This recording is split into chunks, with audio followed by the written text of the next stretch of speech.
North Korea launches a ballistic missile for the first time in months. We'll hear what President Trump had to say about the latest test. More is what he's asking per month in rent increase. I am here in West LA on Pico and Manning, where protesters are angry with increased rent for months here in LA. I'm Polly Lanze. Stay tuned for more. And first it was Black Friday, then Cyber Monday, and now it's Giving Tuesday. We talk to students who give back to their local and global communities. Annenberg TV News is next.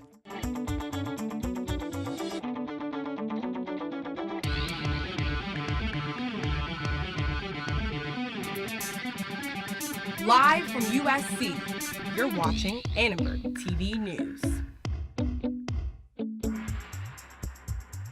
Tensions are high on the Pacific, but the U.S. Commander-in-Chief says he has it under control.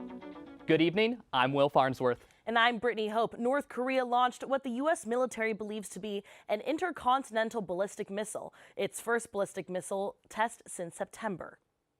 The Pentagon confirmed the missile flew for 50 minutes, flying higher than any other missile test from the rogue nation. It landed in the Sea of Japan. The North American Aerospace Defense Command confirmed the launch didn't pose a threat to North America, U.S. territories, or U.S. allies. President Trump spoke confidently at the White House, telling reporters the U.S. has the North Korea situation under control. As you probably have heard, and some of you have reported, a missile was launched a little while ago from North Korea. I will only tell you that we will take care of it. We have General Mattis in the room with us, and we've had a long discussion on it. It is a situation that we will handle. This afternoon, retired Army General and former CIA Director David Petraeus visited USC to discuss the likelihood of nuclear war with North Korea. I don't subscribe at all to the idea that if we stopped our exercises that they would stop their testing or denuclearize. I think their word has not proven to be their bond repeatedly. They've made promise after promise, we've had deal after deal, and they have ultimately broken every single one of those. Morning, South Korea performed a precision missile strike drill in response to today's missile test. The Senate Budget Committee passed the GOP's tax plan today with a 12-11 vote, moving the bill onto the final stage of Senate approval. Republican leadership hopes to pass the nation's first tax overhaul in 31 years. The full Senate could vote on the tax plan as early as Thursday. Democratic congressional leaders Nancy Pelosi and Chuck Schumer canceled a meeting with President Trump today after he attacked the pair on Twitter. The meeting was intended to discuss tax reform and funding to prevent a government shutdown in December. President Trump tweeted, quote, meeting with Chuck and Nancy today about keeping government open and working. Problem is, they want illegal immigrants flooding into our country unchecked and are weak on crime and want to substantially raise taxes. I don't see a deal. Senate Minority Leader Schumer said the Democratic Party still plans to work with the GOP to negotiate a plan to fund the government. Given that the president doesn't see a deal between Democrats and the White House, Leader Pelosi and I believe the best path forward is to continue negotiating with our Republican counterparts in Congress instead. Congress has until December 8th to pass a temporary spending bill. Republican House and Senate leaders still plan to meet with Pelosi and Schumer, but criticize them for not meeting with the president. The Interfraternity Council at Indiana University has voted for a temporary self-imposed suspension on Greek life. The ban comes after a string of hazing incidents at multiple fraternities at the university. We spoke with one student who sees this as a positive change on campus. It's impressive that the students of the IFC took proactive leadership here. It wasn't something that was forced by the administration. I think it was a pretty responsible decision by the IFC to try to turn what's a negative situation across the country right now into a possible positive in the future. Several university students and faculty took to Twitter to share their thoughts on the suspension. At JLamar31 wrote, quote, I went to IU strictly because of the Greek life, and now where are we? LMAO. And at Watercutter wrote, quote, what a bad week for IU Greek life. Indiana University Vice Provost for Student Affairs said, quote, this evening, IFC unanimously voted to temporarily suspend fraternity social and new member activities. I commend these student leaders for their efforts and look forward to working with them to create a safer environment for all IU students. Indiana is the latest university to suspend Greek life this year amid growing concerns of hazing and binge drinking, joining Penn State, Florida State, and Texas State, among others. Boyle Heights tenants are taking to the streets after what they say is a dramatic rent hike at their apartment complex. Annenberg Media's Paula Lazzone is live outside the building owner's home, where a protest is just getting underway. Paula? Of us because he would not come and speak with us. So I'm here in the on downtown LA where protesters are angry. We have about 30 or 40 of them here talking about the rent increase that's been going on in the Boyle Heights neighborhood. Here with me is one of the 7 tenants who have received random increase in rent over the past several months. What's your name? Melissa Reyes. And how long have you been living in the Boyle Heights apartment? I've been living there my whole life. I'm 23, and my parents have been living there for 26 years. And how long ago did the rent begin to increase? About a year ago already. It increased once though. It wasn't continuously increased. It just targeted 7 tenants. And how much did the rent increase by? $800 or more. Wow. And so what has been Brock BJ's response to these protests and you guys showing your displeasure with the rent increase? His initial response was silence overall with our rent strike, and then after that he said he was willing to negotiate with us when he found out that we were first in a protest around his neighborhood and around his house, but that resulted in nothing. There were no results for us, so now we're back here. And yet he is asking for $800 more a month. And I heard some of the other protesters, the ones that were not selected for rent increase, they said that they've been on a rent strike. And so do you know if he plans on evicting the people who haven't been paying their rent for the past few months? That I don't know. We have court coming up next week, so at the end this will decide everything. But I'm not sure. I wouldn't. And this brochure about I think he would want us to leave. That's what's wrong with this. Thank you very much, Melissa. The campus organization Trojans for Liberty held a debate today on grassroots insurgency on the left and the right. The discussion featured Pat Harris, a progressive Democrat, and Austin Peterson, a Republican Senate candidate. Tax reform, health care, and net neutrality were all hot topics. We have Austin Peterson sitting here with his ideas of libertarianism, his ideas that he believes strongly in. You have Pat Harris sitting here with his ideas of progressivism he believes strongly in. The concept is we need to be facing off to each other. We need to be fighting over it. We need to be debating it.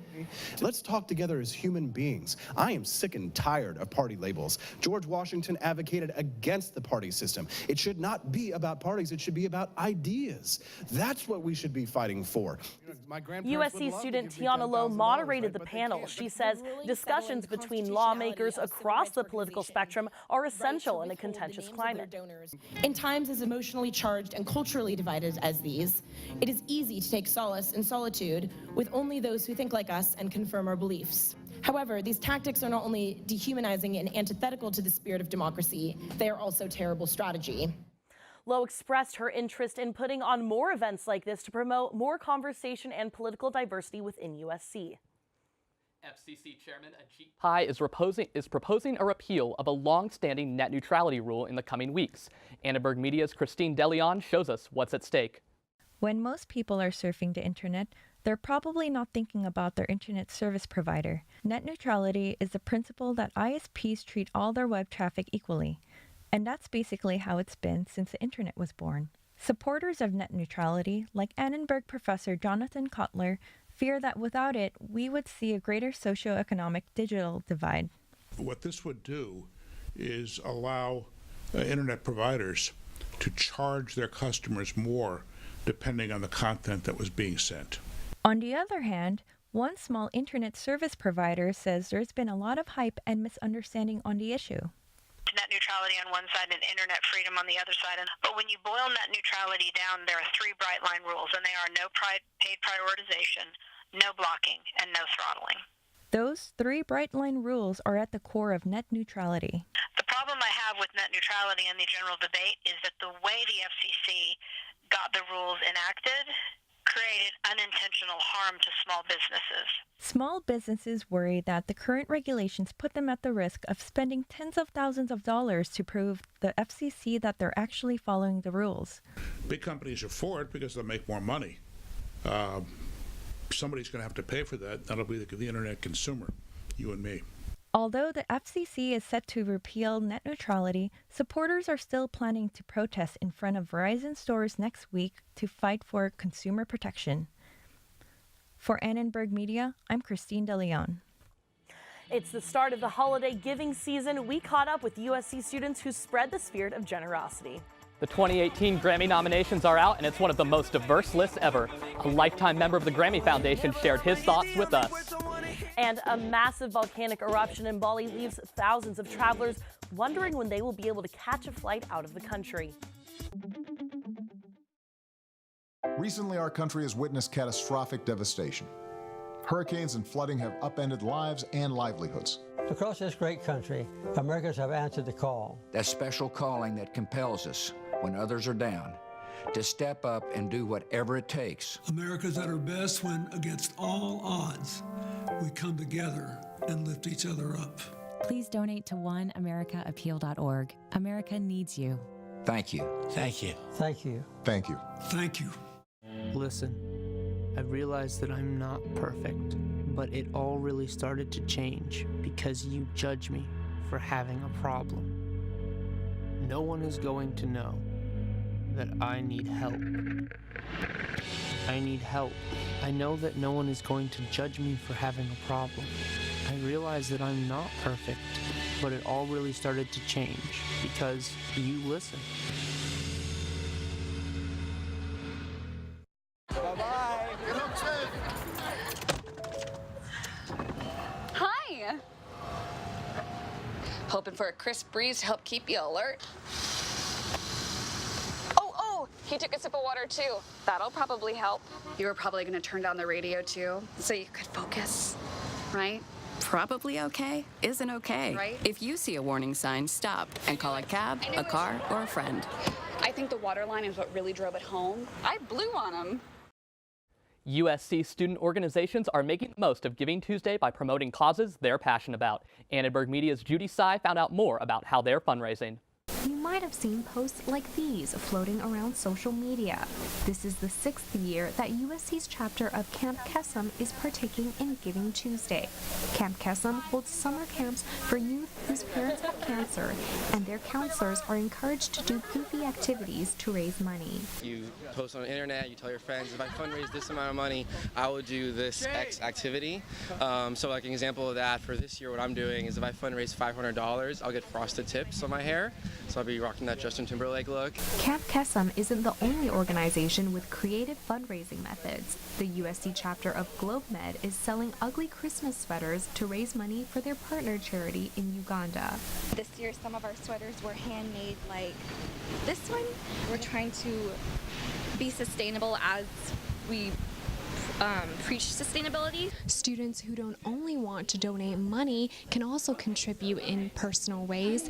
The USC Central American Network has set up boxes like the one behind me for people to drop off toys and sports equipment. Now these gifts will be sent to children in El Salvador.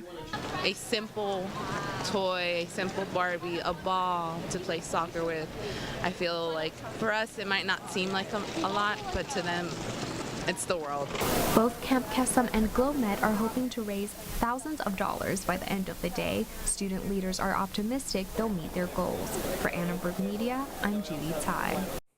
The resort island of Bali is on high alert tonight, and it's all because of a volcano.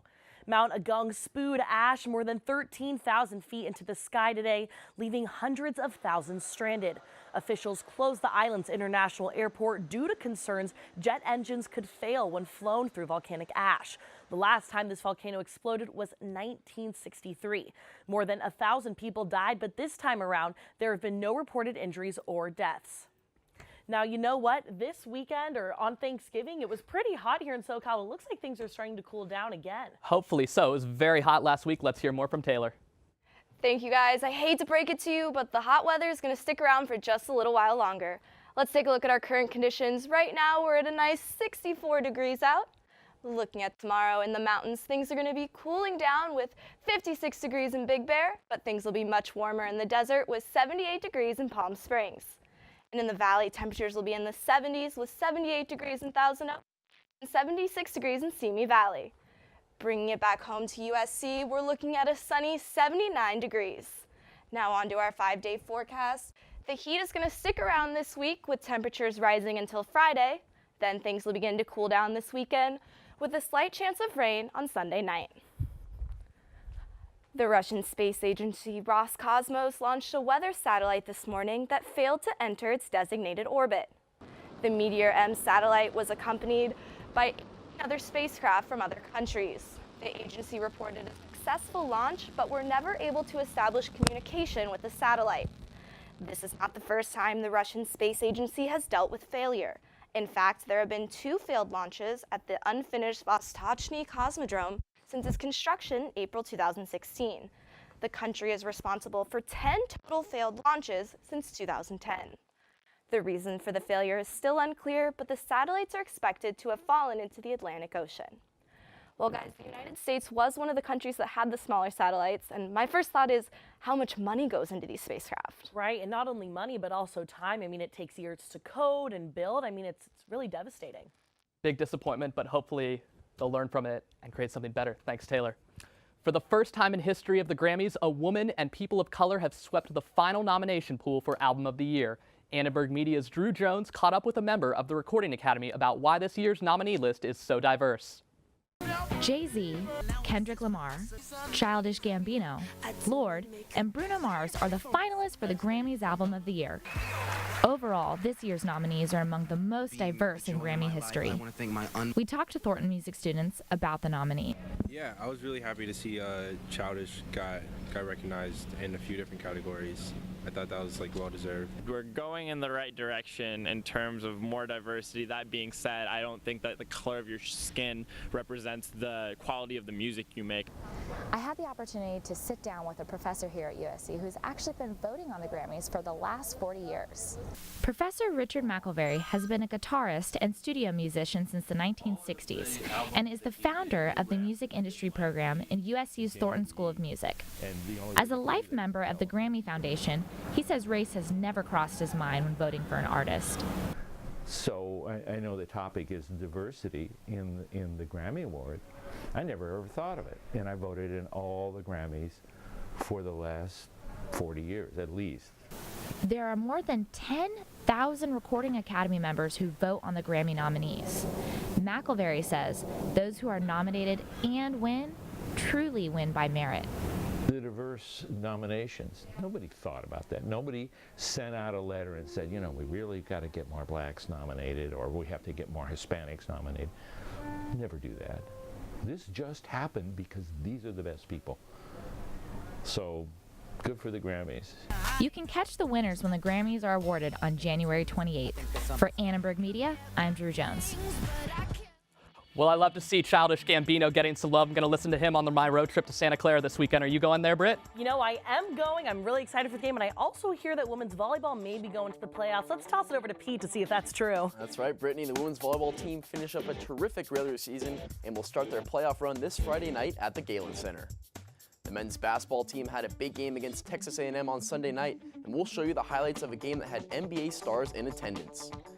And of course, we'll have the latest from football as USC gets ready to square off against Stanford in the Pac-12 championship game. Stay right here because sports are next.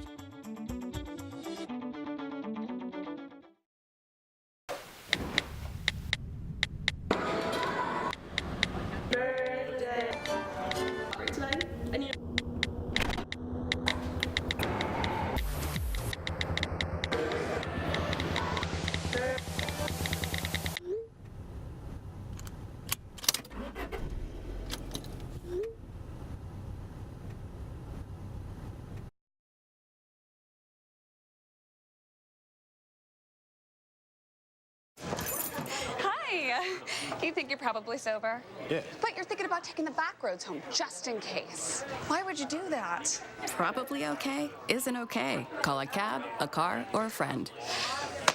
Good choice. Every year, 40% of all food in the U.S. never gets eaten. 40%. That's almost half the food we produce. Food waste is a serious problem. It impacts all of us. And it's expensive. Your family is throwing $1,500 a year in the trash. We're working hard to put food waste on the chopping block. And you can do the same at home. Learn how to cook it, store it, and share it. Just don't waste it. Go to SaveTheFood.com. After 15 years of smoking, Eva Marie quit. There's a new lung cancer screening that could save her life. You stopped smoking. Now start screening. Learn more at savedbythescan.org. Welcome back. The Pac-12 title game is set for this Friday night, and it has the potential to be an epic rematch between two powerhouse programs. Stanford won the 2015 Pac-12 title game and the regular season matchup that year, but USC has the ability to turn the tables as they dominated the Cardinal 42-24 back in September. Let's check out the Cardinal offense as KJ Costello steps up in the pocket here, avoids pressure, and fires a strike to the back of the end zone for one of his 4 TD passes. Now we know Stanford has a strong run game, so here Costello fakes the handoff and uses his 6'5" frame to get this throw over the pass rush and connect with his receiver. And of course, Bryce Love is one guy the Trojans have to stop, but don't forget about Cameron Scarlett, a powerful short yardage back who put the game away with this 3-yard touchdown carry. Let's see how Clay Helton's preparing for the big game.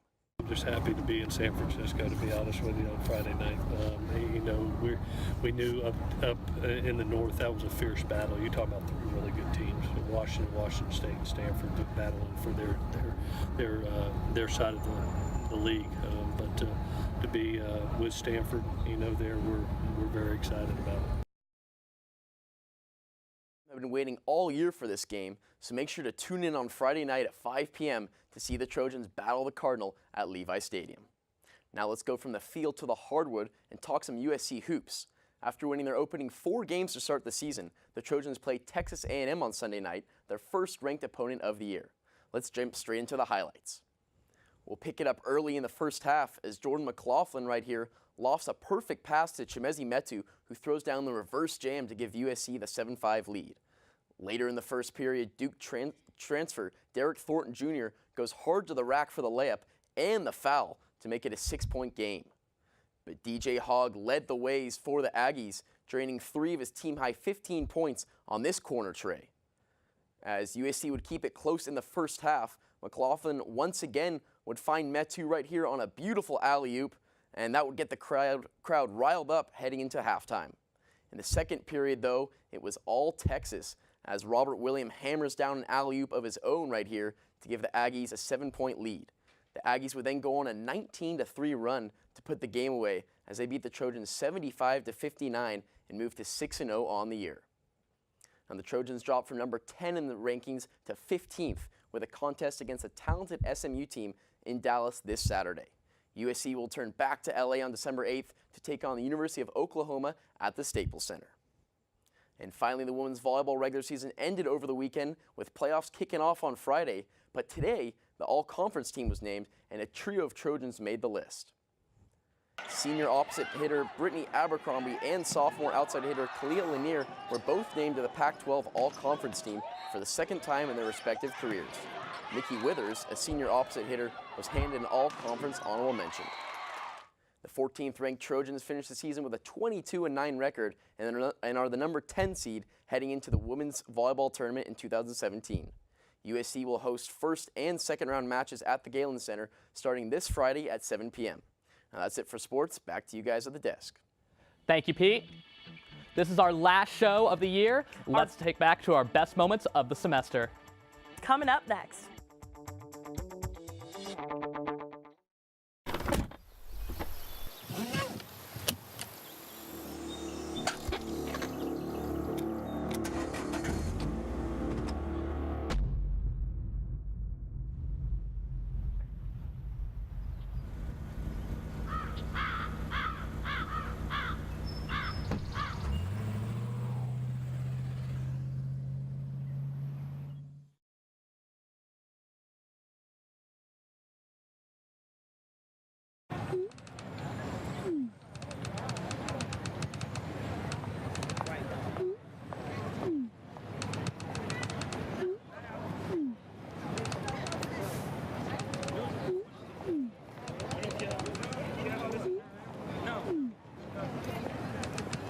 Don't ignore the subtext. It's on us to intervene in sexual assault. Because we can. Take the pledge at itsonus.org. Hey, look, it's those guys. Are you good to drive? I'm fine. How many did you have? I should be fine. You should be? Go and step out of the vehicle for me. See ya, buddy. Good luck. So turns out, buzz driving and drunk driving, they're the same thing, and it costs around $10,000. So not worth it. It's a bittersweet night for us as this newscast marks our final Tuesday show for the semester. Here's a look back at some of our best moments. UCLA basketball players LiAngelo Ball, brother of Los Angeles Lakers rookie Lonzo Ball, and teammates Cody Riley and Jalen Hill were arrested for shoplifting while the team was in China. On a typical visit to the World Harvest Food Bank, you're given a grocery basket and are able to fill it with as much groceries as you can carry. We're here in Anaheim where the fire has grown substantially since this morning. If you take a look behind me, you can see some of those clouds of smoke. Standing here, I can smell it. There's also some red splotches here behind me if you can see, and if you don't know what that is, it's actually a fire retardant chemical that helicopters have been dropping. They've been in and out of this area for the past 2 hours since we've been here. Building bollards is quite a process. Some take up to 3 months to build and could cost up to $15,000. Students say their professor was in tears before she told them to report gunshots on campus. Everything seems calm now. You can see students are walking in and out of the building, coming to and from class. But earlier, students and faculty were fearing for their lives. Witnesses at yesterday's concert described fleeing for safety under a hail of gunfire. I didn't know where the shooter was, so I thought he was running around. I thought he was going to turn the corner and I was going to be gone. We're at the scene of a metro crash on the corner of 28th and Flower. The crash happened about an hour ago, and we actually have one of the passengers from the train. Here in Berlin, protests overnight after the far-right AfD party won 13% of the vote, making it the third largest party here in the German parliament. Each member is encouraged to come out here and guard Hecuba at least 2 nights out of the week. With rising tensions in the NFL, many wonder if college football is next. When the football game is not played, how many of those players become activists for what they believe in? Preparing to face a really great defense in Stanford, so it's going to be a really fun matchup, and I just can't wait to play on Friday night. It's going to be an epic series. Kershaw versus Eichel tonight. Make sure you guys tune in. Could be a classic. And what a great team we have. Thanks for watching Annenberg TV News. From everyone at Annenberg Media, I'm Brittany Hope. And I'm Will Farnsworth. You can watch us on the web at uscannenbergmedia.com. Good night.